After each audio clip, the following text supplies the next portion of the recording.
কাউসার কি জিনিস? কাউসার হলো এমন এক জিনিসের নাম, এমন এক পানীয় জিনিসের নাম যেটা দুধের থেকেও সাদা হবে। জোরে বলেন সুবহানাল্লাহ, আর জোরে বলেন সুবহানাল্লাহ। কাউসার দুধের থেকেও সাদা হবে, মধুর চাইতেও মিষ্টি হবে। সুবহানাল্লাহ। এই কাউসারের পানি যে এক ফোঁটা পানি পান করবে, এই কিয়ামতের মাঠে জান্নাতে যাওয়ার আগ পর্যন্ত ওই বান্দার আর কোশ্চিন কালেও পানির পিপাসা লাগবে না। সুবহানাল্লাহ। বাড়ি যাবেন আরো জোরে বলেন সুবহানাল্লাহ। আল্লাহ তাআলা এই কাউসার আমার নবীকে দান করে দিলেন। ইন্না আ'তাইনাকাল কাউসার, নবী আমি আপনাকে কাউসার দান করলাম। কি দান করলাম? নবী আমি আপনাকে নিশ্চয় নিশ্চয় কি করলাম? কাউসার দান করলাম। এই কাউসার দান করছি, এর বিপরীতে আপনি দুইটা কাজ করবেন। যে কাউসার আপনাকে দান করছি, কাজ করতে হবে, আমল করতে হবে। কয়টা বলেন? ফাসাল্লি লিরাব্বিকা ওয়ানহার ইন্না শানিয়াকা হুয়াল আবতার। আল্লাহু আকবার বলে।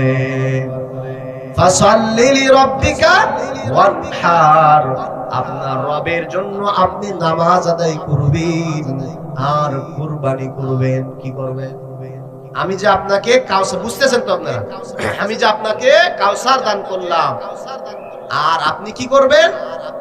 দুইটা আমল করবেন। একটা হলো নামাজ আদায় করবেন, আর একটা হলো আমি আল্লাহর জন্য কুরবানি করবেন। সুবহানাল্লাহ। এরপরে আল্লাহ তাআলা ওই কাফের মুশরিক, ওই মক্কার বেঈমানদেরকে জবাব দিতেছেন, ইন্না শানিয়াকা হুয়াল আবতার। ও নবী, যারা আপনাকে আবতার বলে গালি দেয়, মনে আছে তো মক্কার কাফেররা কি বলে গালি দিত? আবতার, হাতখুড়ো, নির্বংশ বলে নবীকে গালি দিত। ওই তাদের জবাবে আল্লাহ তাআলা বলতেছেন, নবী যারা আপনাকে হাতখুড়ো বলে, নির্বংশ বলে, নিঃসন্তান বলে, ওদের জবাব আপনার দেওয়া লাগবে না। আমি আসমানওয়ালা আল্লাহ, আমি জবাব দিয়ে দিলাম। আপনি প্রকৃত পক্ষে নিঃসন্তান না গো নবী, আপনি আবতার না। প্রকৃতপক্ষে আবতার হলো তারা। ঠিক কিনা বলে? আজকে নবীর দুনিয়াতে নবীর নাম নেওয়ার মতো মানুষের অভাব নাই। পৃথিবীর মাশরিক থেকে মাগরিব, জুনুব থেকে উত্তর থেকে দক্ষিণ, পূর্ব থেকে পশ্চিম, সবখানে